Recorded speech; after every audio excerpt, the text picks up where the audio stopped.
LoreWarrior Solaris, Silesia.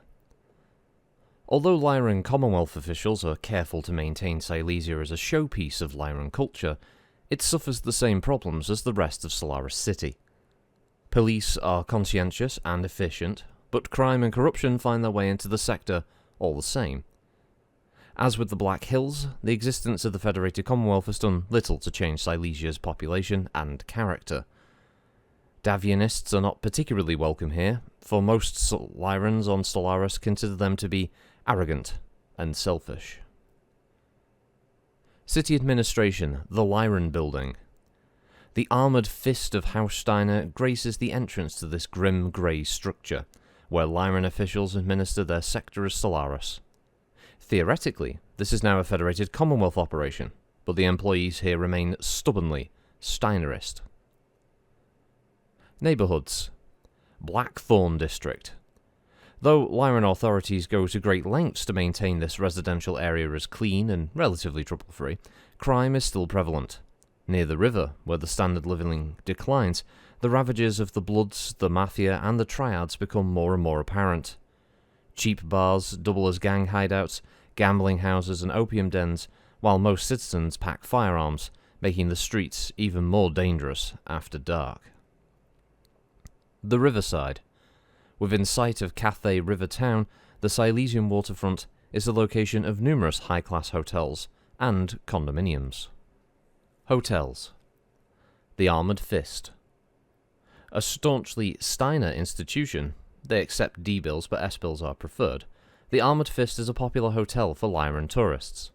Rooms start at 40 S-bills per night, rising to 100 per night for suites.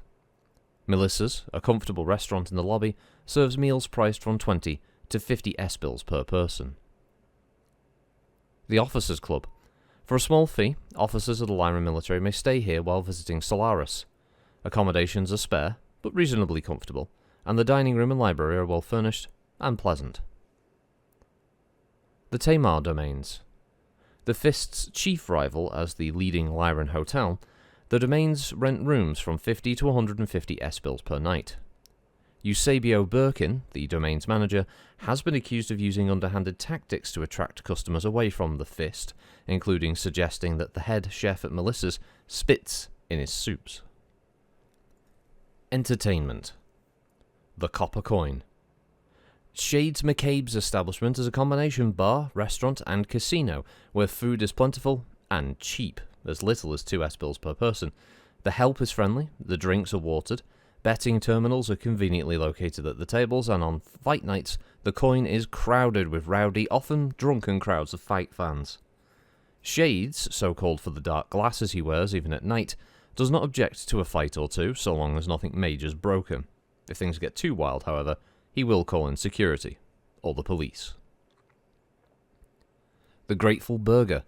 This unusual institution caters to bohemians, counterculture poets, authors, philosophers, game designers, and similar unstable types, the end products of numerous small, obscure breweries. Along with traditional Terran American cuisine here are served. The clientele also includes members of the mysterious Deadhead cult, which is extremely secretive about its ceremonies and traditions, although they apparently involve ancient music of some sort. The burger appears to be run communally by a group of counterculture types who tend to wear their hair longer than current fashion dictates.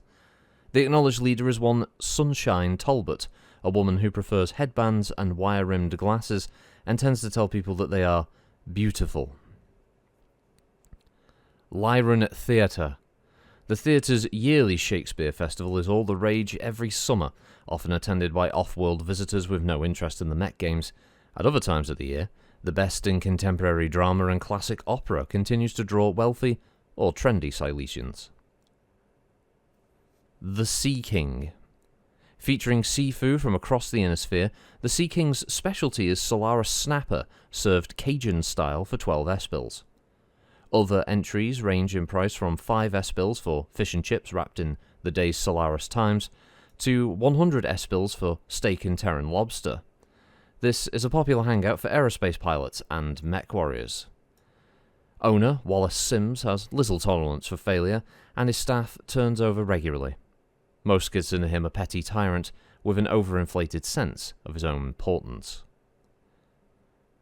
Steiner Stadium, built to resemble an ancient Roman Colosseum, the stadium is the major landmark of this area. The Swooping Crane, a Szechuan restaurant of some note. The Swooping Crane is actually a front for the 100 Swordsman Triad, a drop-off place for bookmaking profits, protection money, and drugs. A recent raid by the Bloods resulted in several deaths, but it was hushed up, and the evidence hidden before the authorities arrived. Thor's Shield Hall.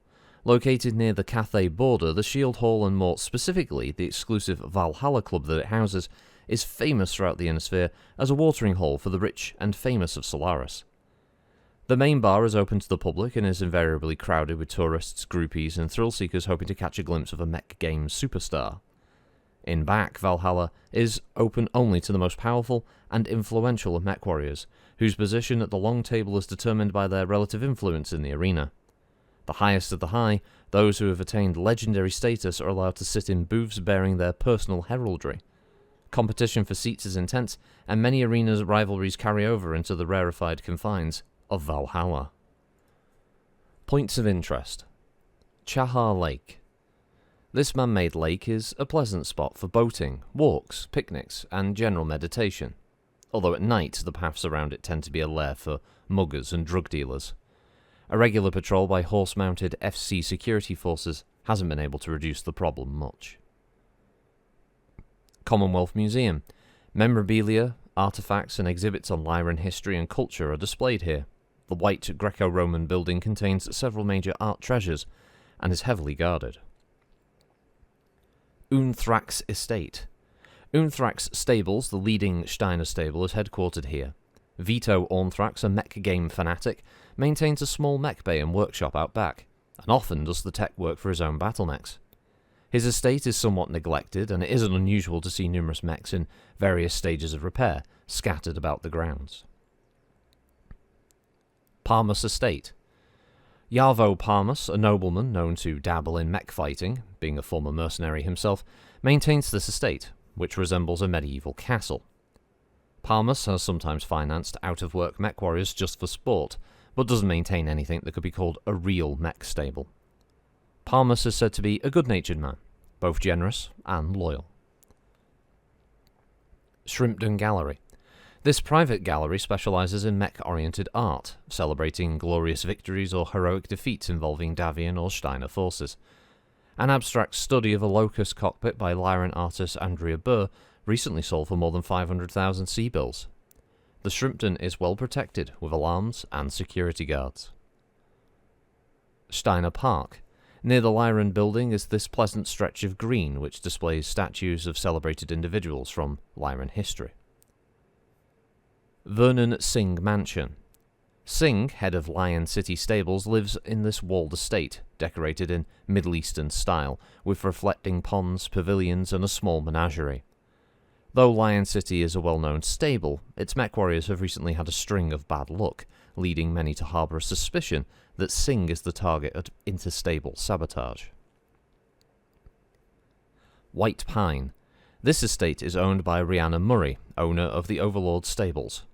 Her taste runs to Neo-Victorian, a design style originating in the Donegal district and incorporating elements of 19th century English art and architecture.